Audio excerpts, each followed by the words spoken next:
গৃহহীন নারী তার ৩ সন্তানসহ কাউন্সিলের বেড অ্যান্ড ব্রেকফাস্টে ১৮ মাসেরও বেশি সময় ধরেছিলেন। এই ঘটনায় তাকে ৭,০০০ পাউন্ডেরও বেশি ক্ষতিপূরণ দিয়েছে বেন্ট কাউন্সিল। দীর্ঘদিন এভাবে থাকায় ওই নারীর শারীরিক এবং মানসিক স্বাস্থ্যের উপর বাজে প্রভাব ফেলেছে। পাশাপাশি শিশুদের শিক্ষা ব্যাহত হয়েছে।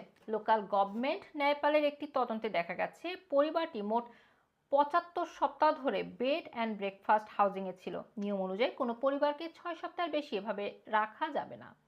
ব্রেন্ট কাউন্সিল তাদেরকে নির্ধারিত সীমার বেশি সময় ধরে সেখানে রাখায় কাউন্সিল কর্তৃপক্ষ ৬,৯০০ পাউন্ড দিতে সম্মত হয়েছে। সেই সাথে তারা লোকাল অথরিটির ব্যর্থতার কারণে দুঃখ প্রকাশ করেছেন এবং অনিশ্চয়তার জন্য অতিরিক্ত ৩৫০ পাউন্ড দিতে সম্মত হয়েছে। নেপালের রিপোর্টে দেখা গেছে কাউন্সিল বিকল্প আবাসনের ব্যবস্থা করতে ব্যর্থ হয়েছে। মিস বি নামে ওই নারী এবং তার পরিবার ২০২২ সালের